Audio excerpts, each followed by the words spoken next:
কিন্তু এই বিভাজনগুলো চলে আসছে। আপনাদের কতগুলো কথা আমাদের হৃদয়ে লেগেছে।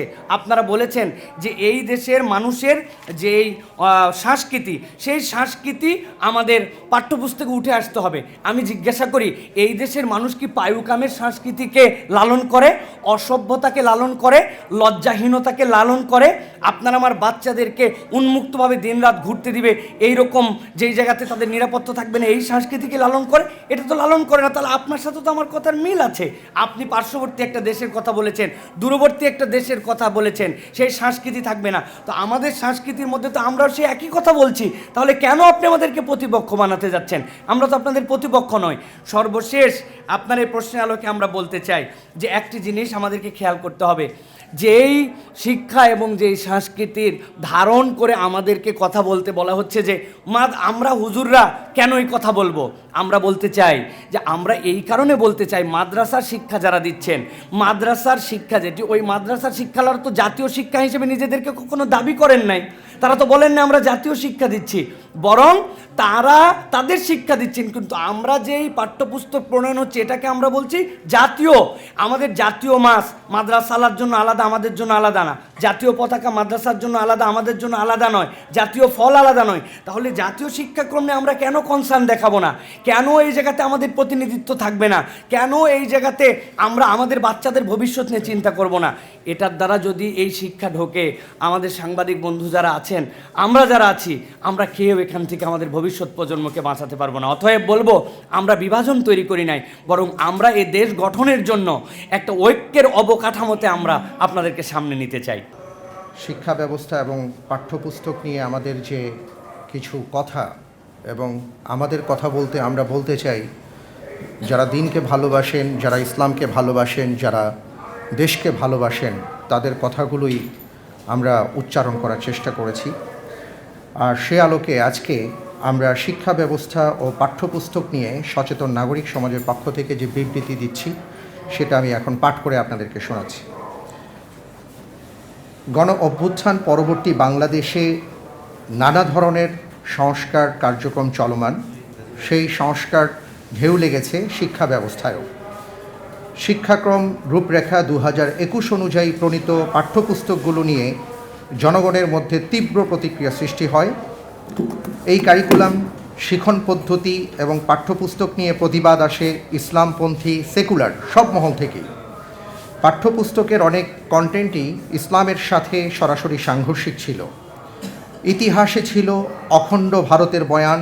এছাড়া মুসলিম শাসন আমলকে সচেতনভাবে আমরা লক্ষ্য করেছি বিকৃত ও নেতিবাচকভাবে উপস্থাপন করার প্রচেষ্টাও আমরা দেখেছি।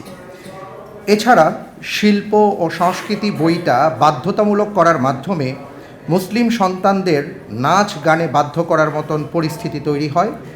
অন্যদিকে সপ্তম শ্রেণীর ইতিহাস এবং সামাজিক বিজ্ঞান বইয়ের শরীফার গল্প তীব্র বিতর্কের জন্ম দেয়।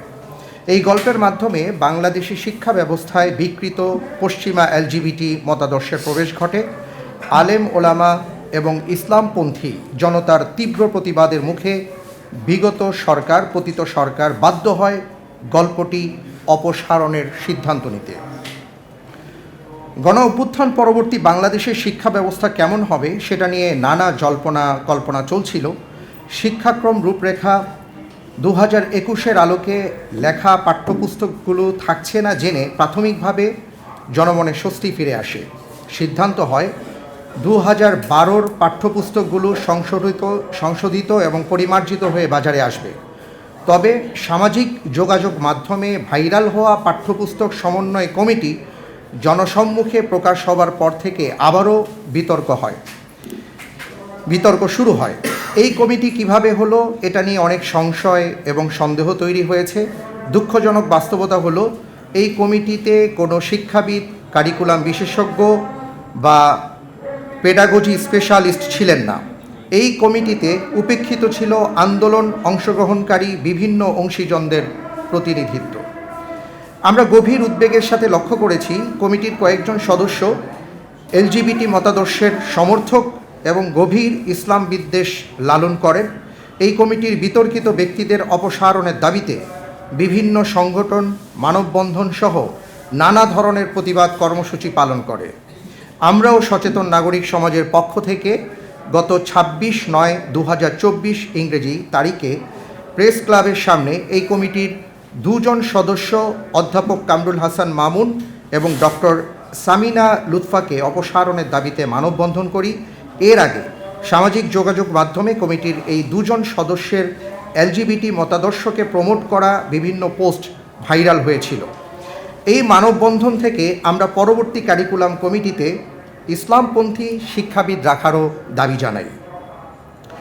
গত 28শে সেপ্টেম্বর সরকার পাঠ্যপুস্তক সমন্বয় কমিটি বাতিল করেন। আমরা চিহ্নিত ইসলাম বিদ্বেষী ও সমকামিতায় সাপোর্টারদের অপসারণ চাইলেও সরকার তড়িঘড়ি করে পুরো কমিটি কেন বাতিল করলেন তা বোধগম্য নয়। তবে এই ঘটনাকে টিআইবির নির্বাহী পরিচালক ডক্টর ইফতেখারুজ্জামান স্বার্থান্বেষী মৌলবাদী হুমকির কাছে সরকারের নতি স্বীকার বলে অভিহিত করেন। আমরা ধর্মপ্রাণ মুসলিমদের স্বার্থান্বেষী মৌলবাদী জনগোষ্ঠী বলে অপমান করার তীব্র নিন্দা জানাচ্ছি। আমরা টিআইবিকে পতিত স্বৈরাচারের শাসনামলে সরকারের জুলুমের সাথে আপোষ করতে দেখেছি বারবার। ধর্মপ্রাণ জনগোষ্ঠীকে এভাবে কটাক্ষ করাটা একটা ফেসিবাদী আচরণ বলে আমরা মনে করি।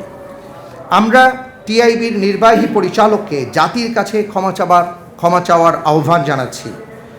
আবু সাঈদের রক্তে রঞ্জিত বাংলাদেশের সাথে টিআইবির এ ধরনের ইসলাম বিদ্বেষ মানানসই নয়। আবু সাঈদ সহ আন্দোলনের বহু শহীদ আমরা জানি ইসলামের চেতনা লালন করতেন। এই চেতনাকে দূরে ঠেলে দেবার একটা ফেসিবাদী প্রচেষ্টা আমরা লক্ষ্য করছি।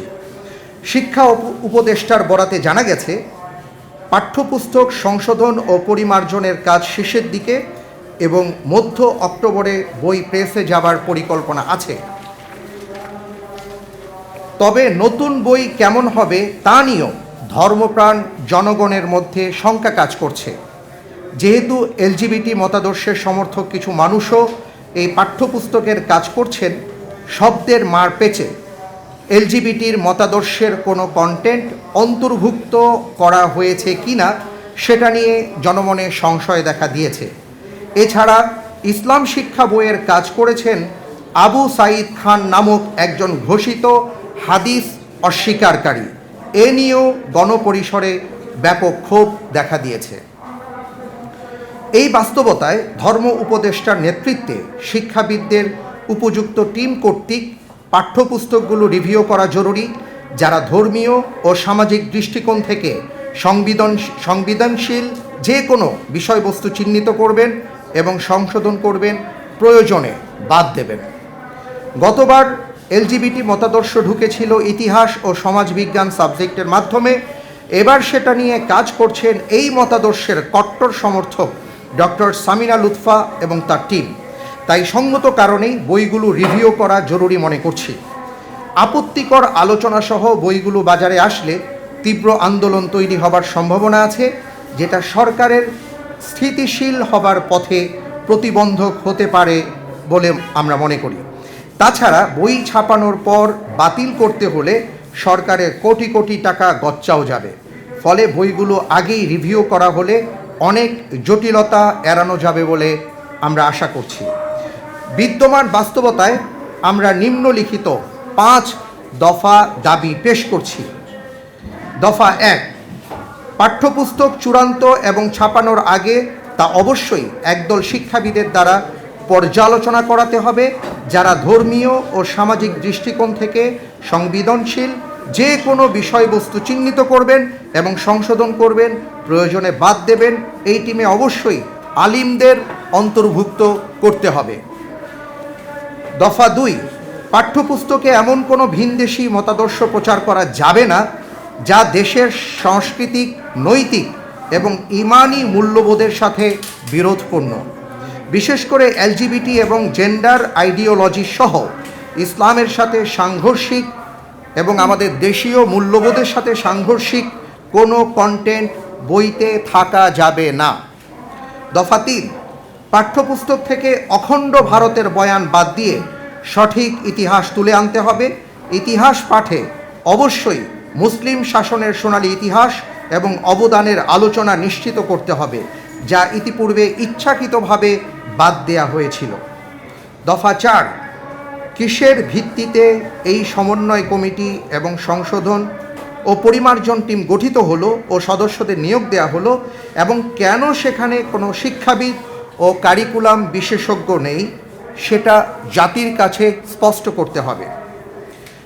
দফা 5, গণমানুষের চাহিদাকে আমলে নিয়ে নতুন কারিকুলাম প্রণয়ন করতে হবে, যেখানে সংখ্যাগরিষ্ঠ মুসলিম সমাজের ধর্মীয় অনুভূতির প্রতিফলন থাকতে হবে। একই সাথে আমরা আরেকটি বিষয় যুক্ত করতে চাই। আমরা টিআইবির নির্বাহী পরিচালক ডক্টর ইফতেখারুজ্জামানের বক্তব্যের তীব্র প্রতিবাদ জানাই।